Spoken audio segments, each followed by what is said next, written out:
Ya, pemirsa, Anda masih menyaksikan Selamat Pagi Indonesia, saya Vivi Aleda Yahya. Demam wirausaha kini tengah menjangkiti pemuda Indonesia.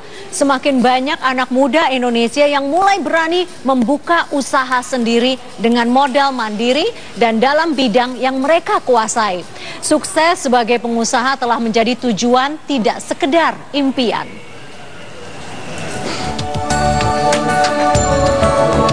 Peluang untuk membuka usaha mandiri semakin terbuka lebar. Seiring dengan perkembangan teknologi dan meluasnya informasi, kaum muda tak lagi ragu untuk memulai usaha mereka. Sektor usaha kecil menengah semakin diminati oleh para pengusaha pemula ini. Keberadaan para pengusaha muda ini membawa efek positif bagi geliat perekonomian dalam negeri. Lapangan pekerjaan baru terbuka seiring dengan semakin majunya bisnis mereka. Perlahan namun pasti jumlah wirausahawan Indonesia kini telah bertambah menjadi sekitar 1,65% dari total jumlah penduduk. Salah satu yang telah mencicipi kesuksesan dalam wirausaha adalah Royke Sahetapi.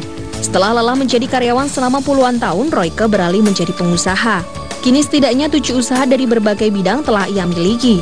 Pengalaman jatuh bangun selama menjadi pengusaha kini dibagikannya kepada para calon pengusaha muda melalui Esko Entrepreneur Success Community. Tim Liputan Metro TV.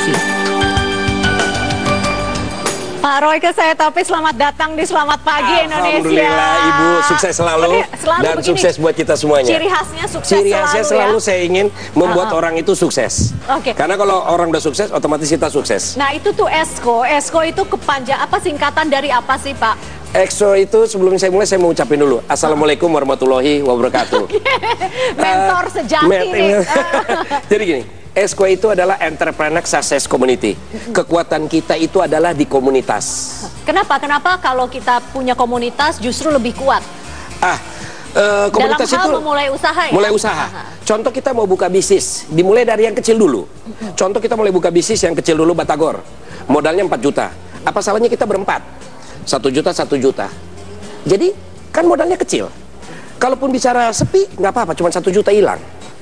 Kalaupun kita punya uang 5 juta, ambil aja 1 juta, 4 juta simpan. Kalau bisnis saya sepi, masih ada 4 untuk bangkit lagi. Kalau rame, masih ada 4 juta, buka cabang.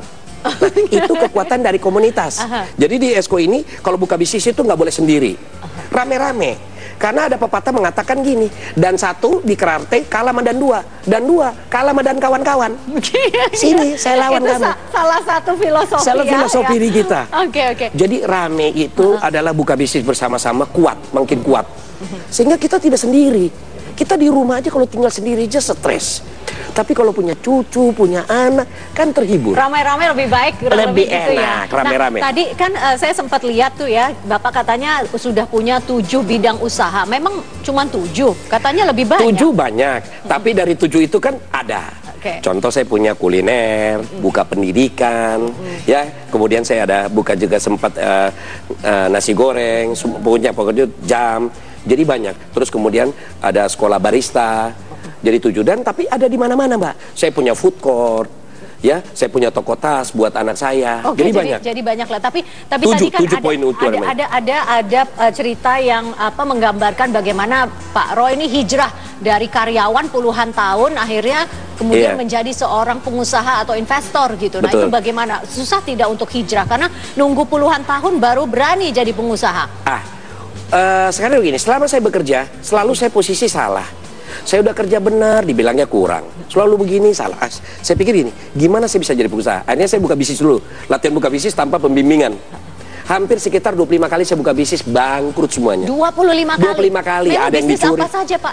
Ya, saya mulai buka bakwan Malang, tutup. Warteg, tutup. Buka rumah makan Padang, tutup. Karena nggak tahu caranya. Tapi setelah saya mengikuti salah satu sekolah almarhum Bob Sadino, bilang ini loh cara buka bisnis. Awal pertama buka bisnis adalah kita harus bermitra. Bermitra itu begini, kita buka Batagor, modalnya 4 juta, aku modalin ya, kamu yang kerjain. Aku cuma ambil store 30.000 aja, semua buat kamu. Hari ini walaupun kamu mau dapat sekitar 300.000, itu udah rezeki kamu. Yang penting 30.000, kan 1 bulan udah 900. Itu dari satu usaha. Rombong atau 1 gerobak. Nah gimana kalau kita punya 10? Berarti maksudnya ngambil untungnya jangan terlalu banyak ya dari satu usaha itu. Jadi bagi hasil kalau saya, dia 80%, bahkan bisnis saya ini diikuti oleh salah satu bisnis online motor. Kan 80-20. Dia 80%, saya 20%. Bahkan kamu 90%, saya 10%. Karena bagi saya 10% itu lebih baik saya di rumah daripada saya 90% saya di jalanan. Ya kan?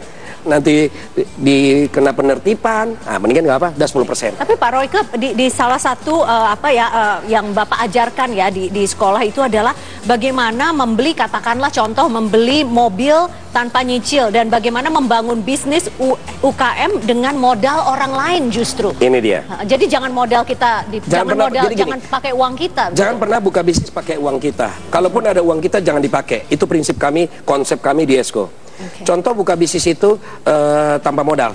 Contoh kita mau punya, Ibu Vivi besok udah bisa punya rental, saya garanti. Okay. Rental mobil. Oke, contohnya. Bikin kartu nama aja, rental mobil Ibu Vivi, satu-satunya rental mobil paling lengkap. Sebar aja ke orang-orang. Tiba-tiba, oh ini Bu Vivi, saya mau butuh rental mobil, bisa? Bisa. Kerjasama sama orang yang punya mobil. Jadi nggak usah kita beli mobil dulu. Nggak usah dulu. Sewa, ya sudah terima komisi. Uang itulah untuk DP mobil kalau sudah punya pelanggan. Nah kita jadi ini jangan beli dulu mobil 5 kita tuh gitu duit ya? Terus. Iya memang. Harusnya di otak kita itu ya harusnya ada Tuhan aja, nggak usah ada mobil lah. Ada uang lah. Contohnya mau jadi broker laundry, pasang aja spanduk depan rumah. Laundry Ibu Vivi, satu-satunya laundry terbaik. Sudah kalau ada yang kirim baju kotor ya sudah kerjasama dengan laundry. Oh kita cuci di tempat lain. Iya gitu ya? Bagi hasil. Jadi nggak perlu ini.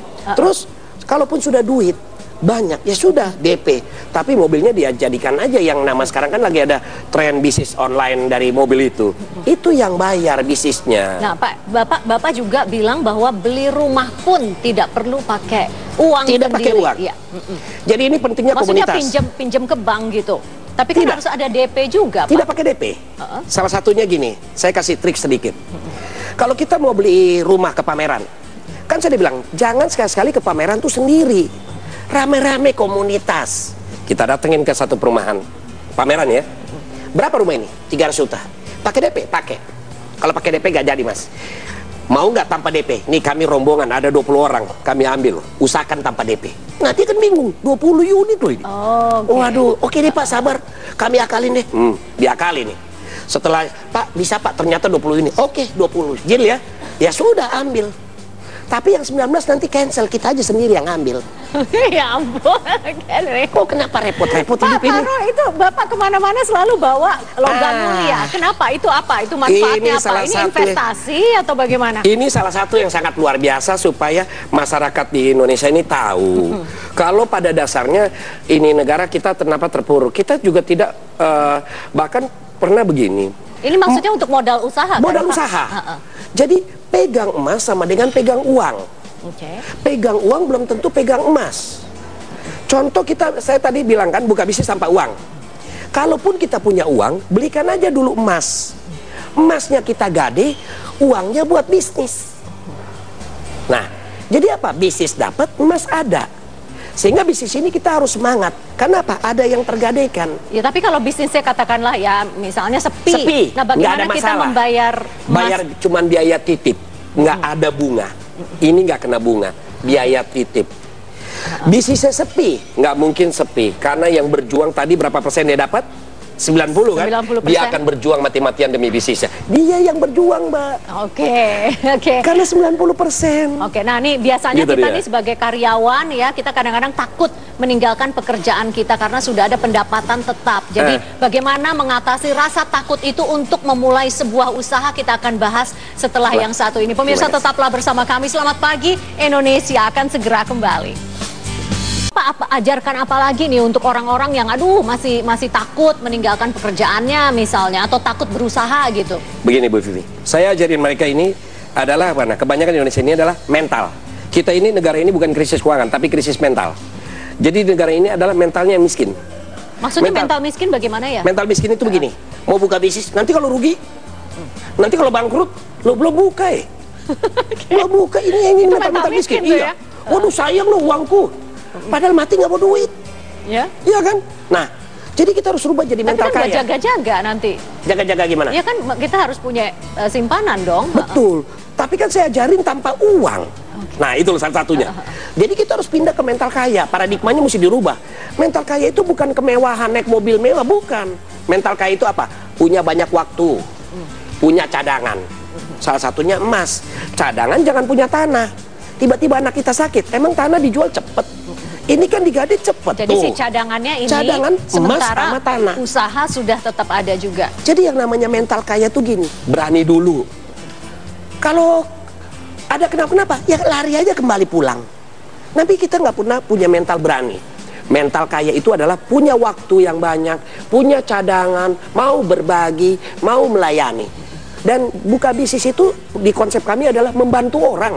Itu kan mental kaya salah satu, bantu orang. Berarti konsepnya bantu orang. Sudah Mas, buat kamu 90% semua. Misalnya kita sudah mau mulai usaha nih ya, kita bingung mau usaha apa contohnya. Itu Bapak nanti kasih masukan saya juga. Kasih masukan. Gitu. Contohnya. Kalau saya buka bisnis gini, mau bisnis apa? Nggak tahu, besok Batagor.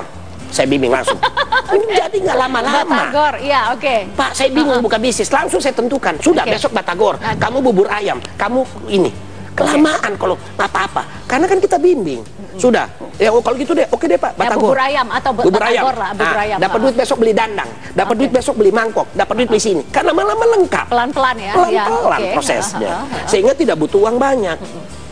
Jadi karena di konsep kami kan, yaitu saya didik mereka jadi investor. Mereka buka bisnis, membantu orang, kan bantu orang. Kita jadi bodoh juga nggak apa-apa. Dia yang pintar, ahli bubur ayam, ahli begininya. Kita terima duit ahli begininya, kita mana setoran, mana setoran. Oke, tapi biarkan ya orang yang kita bantu itu mendapatkan hasil yang lebih besar. Oke. Bantu orang. Jadi buka bisnis itu jangan lihat cari untung. Kita rubah, bantu orang. Oke, nah ini bagaimana melipat gandakan ya, misalnya profit kan kita dapat, tapi kita ingin melipat gandakan profit, itu kan Bapak termasuk yang Bapak ajarkan juga kan? Melipat gandakan profit itu pertama adalah gini, sedekah. Contoh setiap hari Jumat kasih makan gratis. Kalau buka bisnis yang hamil gratis, kan dia mau suami. Suaminya bayar ya, istri gratis. Begitu. Terus kalau kita buka bisnis, ada orang makan, Mas kenyang, ini yang buat di rumah. Nanti dilipat gandakan nanti sama Tuhan. Dibalas dari bisnis yang lain. Langsung pelanggan banyak. Ada yang bilang ini, Bu, boleh nggak saya punya tempat buka cabang ini makanan dong? Kan melipat gandakan namanya. Ya kan? Terus yang kedua, kita banyak waktu. Dengan banyak waktu, Bu Vivi, kita bisa buka cabang lagi nggak? Bisa. Melipat gandakan. Tapi kalau masih kerja di metro misalnya, itu tetap bagaimana? Kerja metro. Kan pulang kerja tinggal ambil setoran sore-sore. Hei, setoran. Dengerin ya. Yang di metro setoran. Sehingga apa? Ada salah satu kiai bilang gini, kalian tetaplah kerja dengan baik, jadi guru yang baik, jadi tentara yang baik, jadi polisi yang baik. Tapi tolong punya bisnis sampingan untuk supaya kamu tidak terlalu mengharap di kantor. Oke. Tetap kan? Fokus di kantor juga kan? Fokus di kantor, karena ini kerja adalah amanah. Tapi bukan bisnis juga amanah. Misalnya ada murid Pak Roy nih, misalnya nanti kamera person kita nih, dia masih takut mau buka pecel lele gitu. Takut karena buka sendiri. Kan saya udah bilang, saya bimbing, ada komunitas. Gimana mau? Jadi jangan sendiri, itu juga ya triknya. Kuncinya jangan sendiri. Ambil gitu. 4 orang lain. Itu dia, 4-5 orang. Ya kan namanya. Berapa sih modalnya buka warung pecel lele? Saya ajarin orang boleh buka bisnis dari 10 juta ke bawah supaya ada rasa berani, 10 orang. Tapi dari situ asetnya miliaran. Kan saya bilang UKM. UKM itu bukan aset kecil miliaran. Aset usahanya kecil, asetnya miliaran. Dari buka pecel lele itulah kita mulai ngajukan ke bank. Bang, ada tanah tuh gue mau beli. Ya kan Bang, lu punya bisnis? Punya. Tuh tanah gue mau beli, oke deh. Rumah tetangga mau jual, gue ambil. Tapi sebelum buka bisnis, beli emas dulu. Emasnya dulu, jadi kuat. Bisnis ada, emas ada, baru ngambil rumah. Kerja ada, 3 jagoan loh. Bisnis, emas, kerja. Berapa jagoan? Aduh, 3. Sedangkan cicilan rumah 1 jagoan. 1 lawan 3 menang mana? 3 aja, nggak usah. Ini nggak kerja, ambil rumah. Nah kalau dipecat, siapa yang cicil rumah? Karena 1 lawan 1. Pak Roy, simpel aja hidup ini. Tidak ada alasan ya. Nggak ada alasan untuk punya mental kaya. Yang karyawan wajib juga punya bisnis. Supaya ini negara sukses. Baik. Jadi angkanya masih 2% ya. Di Indonesia ini bahkan di bawah 0,2. Bukan 2% di bawah banget. Sementara kalau negara sukses seperti Singapura itu 7%. Pengusaha harus 7% banyaknya ya. Nah kita enggak, lahir orang tua ngomong jadi karyawan, ya kapan kaya? Kalau saya enggak, jadi karyawan tapi juga jadi bos, pengusaha. Kan enak ngomongnya 2. Pak Roy Kesaetopi, terima kasih telah berbagi di Selamat Pagi Indonesia. Selamat pagi semuanya Ibu Vivi, sukses selalu. Ya pemirsa, sukses selalu. Selamat Pagi Indonesia akan segera kembali.